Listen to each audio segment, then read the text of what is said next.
बिस्मिल्लाहिर्रहमानिर्रहीम। नाज़रीन अस्सलाम वालेकुम। मैं हूं आपका मेज़बान साबिर शाकिर वफाकी दारुल हुकूमत इस्लामाबाद से कुछ ताज़ा तरीन इत्तलात, लेकिन कराची से बहुत अच्छी खबर आई है। सबसे पहले तो वो मैं आपसे शेयर करूंगा।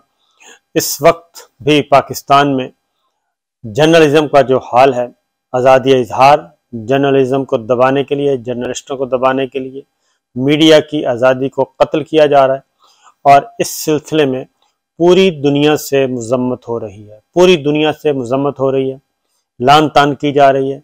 जर्मन से, यूरोप से, मगरबी ममालिक से और आलमी सहाफ़ती तंजीमें मुसलसल जो है वो इस इक़दाम की मजम्मत कर रही हैं जो पाकिस्तान में ARY टेलीविज़न को बंद किया हुआ है और गैर कानूनी तौर पे, गैर आइनी तौर पे बंद किया हुआ है। सिर्फ और सिर्फ ताकत के बलबूते पर बंद किया हुआ है।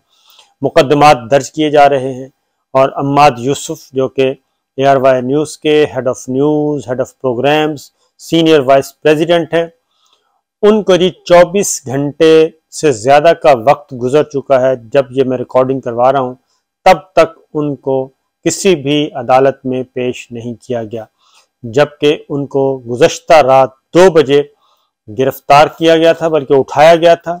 और जिस बहिमाना तरीके से उनको उठाया गया वो हम सब के सामने है। और उनकी बेटी, कम उम्र कम सिन बेटी, उनकी अहलिया जो उन पे गुजर रही है वो सिर्फ वही जानते हैं या अल्लाह ताला जानते हैं। लेकिन ऐसे जालिम लोग हैं बेहिस, जिनको किसी किस्म का कोई एहसास नहीं है कि वो ये इतना जुल्म आखिर किस बुनियाद पे कर रहे हैं। उनको शायद ये उनको ज़ोम है कि वो रहेंगे और ताउम्र रहेंगे और सारी दुनिया, जब तक दुनिया है वो रहेंगे। ऐसा नहीं है। नमरूद भी था, एक शद्दाद भी था, एक फ़िरौन भी था, सब के सब एक यजीदियत थी, वो सारी की सारी फना हो गई है। और इंशाअल्लाह अज़ीज़ वक्त के फ़िरौन भी इसी तरीके से फना होंगे और अल्लाह ताला का, जब अल्लाह ताला की लाठी उन पर पड़ेगी तो उस वक्त उनको अंदाज़ा होगा कि वो कितना बड़ा जुल्म कर रहे हैं। अरशद शरीफ साहब बैरून मुल्क जा चुके हैं और उनके बैरून मुल्क जाने पे भी लोगों को तकलीफ है और लोग परेशान हैं कि क्यों बैरून मुल्क वो क्यों कर चले गए। उनको भी जेल के पीछे, जेल की सलाखों के पीछे उस तस्वीर के वो मुंतज़िर थे। जैसी तस्वीर इमरान रियाज साहब की आई, जैसी तस्वीर डॉक्टर शहबाज गिल की आई, जैसे गिरबान याज़ मीर का फाड़ा गया, इस तरीके से वो मुंतज़िर थे कि हम अरशद शरीफ की भी वो तस्वीर देखें, खावर घुम्मन की भी वो तस्वीर देखें, सलमान इकबाल साहब की भी वो तस्वीर देखें। ये तो है इनका कैलिबर। और ये वो दानिश्वर हैं जो अपने आप को आज़ादी सहाफ़त के लंबरदार कहते हैं। मुझे तो शर्म आती है कि उनको ज़रा एहसास नहीं है कि वो किस बुनियाद पे किन लोगों के आला कार बने हुए हैं सोशल मीडिया पे। एक भांड जो है वो भांड की भी किस इज्जत होती है, उसका भी कोई असूल होता है, एक मिरासी का भी कोई असूल होता है, लेकिन वो सारी हदें फलांग चुके हैं और ऐसी बेहुदा किस्म की कैंपेन चला रहे हैं कि बस उनको, मेरा ख्याल है कि उनकी जो जहनी कैफियत है, जो जहनी बीमारी है, वो सारी की सारी सामने आ रही है कि ये लोग कितने जहनी तौर पे कितने बीमार हैं, बीमार जहनीत के लोग हैं, गुलाम जहनीत के लोग हैं जो ये सारा कुछ कर रहे हैं। और सारा दिन इसी तरह की बेहुदगियाँ, बेहुदा ट्वीट्स, बेहुदा सोशल मीडिया पे एक कैंपेन लॉन्च की गई। तो जनाब मैं सिर्फ ये बताना चाहता हूँ कि ज़रा थोड़ा सा सब्र कर लें। इस जंग में भी पाकिस्तान ही जीतेगा और पाकिस्तान ही जीत कर रहेगा। उनकी जीत है, पाकिस्तान की जीत है और किसी की जीत नहीं है। और जो कुछ आप लोग ख्याली पुलाव पका के बैठे हैं वो पकाते रहें। तो अब आते हैं ज़रा सूरत हाल की तरफ। सबसे पहले तो सिंध हाई कोर्ट से एक बहुत ही अच्छी खबर आई। उन्होंने न सिर्फ ARY टेलीविज़न की नशरियात बहाल करने का, ARY को बहाल करने का हुक्म दिया, केबल ऑपरेटर्स को कहा, और पेमरा ने कहा जी हमने तो किया ही नहीं है। तो सिंध हाई कोर्ट ने पेमरा को भी ज़रा थोड़ा सा एहसास दिलाया है कि या तो जुर्रत का मुजाहरा करें या फिर बताएं, अगर आपने नहीं किया तो फिर किसने किया। और पेमरा आप हैं, कंट्रोल आपका है, लाखों करोड़ों का फंड्स आप ले रहे हैं, तनख्वाहें आप ले रहे हैं, तो आईने पाकिस्तान की हिफाजत की जिम्मेदारी भी आप पर है। और जो आपसे गैर कानूनी काम करवा रहा है उस अथॉरिटी का नाम बताना चाहिए। तो सिंध हाई कोर्ट ने पेम्ब्रा की किसी बात को भी तस्लीम नहीं किया और हर हाल में ARY की नशियात बहाल करने का हुक्म दिया। लेकिन बदकिस्मती से ARY अभी तक बहाल नहीं हो सका। केबल ऑपरेटर्स पेम्ब्रा की नहीं सुन रहे, या फिर पेम्ब्रा के जुबान को भी ताले लगा दिए गए हैं कि खबरदार अगर आपने किसी को कहा कि इस चैनल को बहाल करना है तो वो अपना स्कोर बराबर कर रहे हैं। और साथ ही साथ जो एक प्लान बनाया गया था कि ARY का लाइसेंस जो है वो मुअत्तल कर दिया जाएगा, कैंसिल कर दिया जाएगा, तो सिंध हाई कोर्ट ने उससे भी मना कर दिया है। इस तरीके से जी मैं पहले दिन से कहता हूं कि आला अदलिया जो है उस पे हर सूरत में भरोसा करना चाहिए और आला अदलिया को हर सूरत में हमें मजबूत से मजबूत तर बनाना चाहिए। तो लिहाजा एक बार फिर आला अदलिया ने, सिंध हाई कोर्ट ने ये काम किया है। अम्माद यूसुफ की गिरफ्तारी को सुप्रीम कोर्ट ऑफ पाकिस्तान में भी चैलेंज कर दिया गया है और जिस तरीके से एक झूठी FIR दर्ज करवाई गई, एक मुकदमा इस्लामाबाद में दर्ज किया गया और उसी नौयत का सेम कंटेंट के साथ कराची में भी ये मुकदमा दर्ज किया गया, जिसमें सलमान इकबाल साहब हैं, खाफर गुमन साहब हैं, अर्शी शरीफ साहब हैं, अम्माद यूसुफ हैं, सब के सब उसमें डाल दिए गए हैं। डॉक्टर शहबाज गिल हैं। एक ही FIR 2 जगह पे दर्ज करवा दी गई है। अर्शी शरीफ साहब रात गए, पेशावर से दुबई पहुंच चुके हैं और महफूज मुकाम पे हैं, महफूज मुल्क में हैं। अफसोस के साथ कहना पड़ रहा है कि जनाब जब ताकतवर लोग और हुक्मरान लोग जब नशे में धुत होकर, ताकत के नशे में धुत होकर, उनका मतमे नजर ही है, उनका टारगेट ही है, उनका हदफ क्या है? हदफ है कि मीडिया को दबाया जाए। और मीडिया को इसलिए दबाया जाए कि जो उनके प्लान है, उनकी मनसूबाबंदी है आने वाले दिनों में, वो कहीं फ्लॉप ना हो जाए, वो कहीं उसको कहीं रुकावट न लग जाए और उसके बारे में अवामी शऊर ना आ जाए। ये सारी चीज़ें हो रही हैं, लेकिन ये सफ़र जी रुकेगा नहीं। और फिर एक और काम करने की कोशिश की गई और वो था इमरान खान साहब। पाकिस्तान तहरीक इंसाफ इमरान खान को फौज से लड़वाने की कोशिश। ये चंद इनफरादी किरदार हैं जो ये काम कर रहे हैं, चंद इनफरादी किरदार हैं जो ये काम कर रहे हैं। उसकी वजह यह है कि पाकिस्तान तहरीक इंसाफ, इमरान खान, वो फौज में, फौजी जवानों में, फौजी अफसरों में, रिटायर्ड फौजी बुजुर्गों में मकबूल तरीन है, मकबूल तरीन है।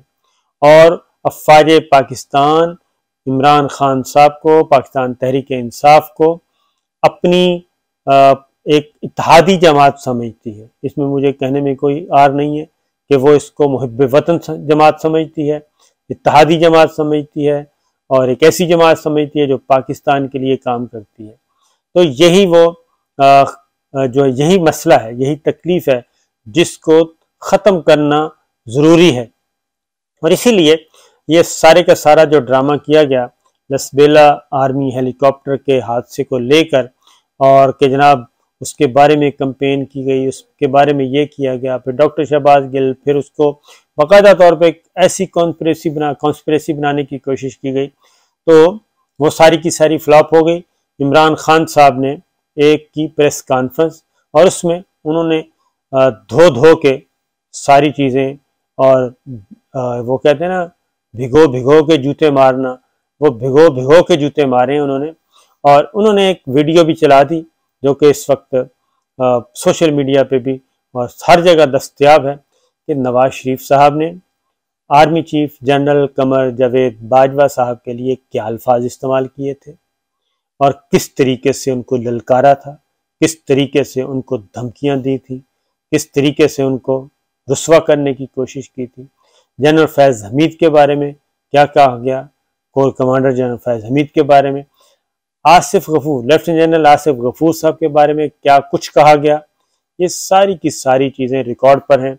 और उन तमाम नवाज शरीफ साहब हों, आसिफ जरदारी साहब हों, बिलावल भुट्टो हों, मौलाना फजलुर रहमान हों, ख्वाजा मोहम्मद आसिफ साहब हों, खुर्रम दस्तगीर साहब हों, तलाल चौधरी साहब हों, निहाल हाशमी साहब हों, राना सनाउल्लाह साहब हों, जितने भी, उन सब के स्टेटमेंट्स उन्होंने चलाए।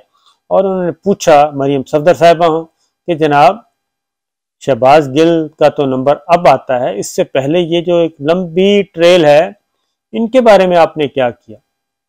क्या डॉक्टर शहबाज गिल ने इनसे भी कहीं ज्यादा सख्त गुफ्तगू कर दी थी जो आपकी तबाह नाजुक पे ग्रां गुजरी?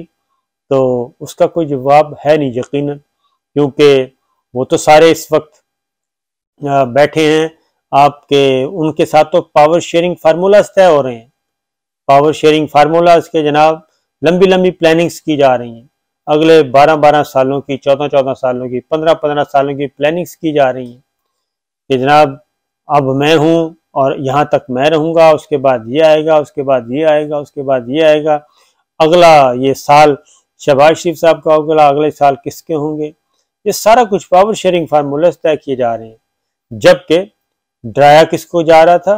डराया जा रहा था उस वक्त के अपोजिशन को और इस वक्त के हुक्मरान इत्तेहाद को कि जनाब पता नहीं कौन सा एक तूफान आने वाला है नवंबर में, तो सारे के सारे अब आहिस्ता आहिस्ता चीज़ें खुलती जा रही हैं और वो चीज़ें खुल रही हैं सबके सामने। ये बात मैं आपको बता दूं कि चीज़ें खुलती जा रही हैं, स्क्रिप्ट अनफोल्ड हो रहा है और स्क्रिप्ट के मुताबिक कुछ पता चल रहा है।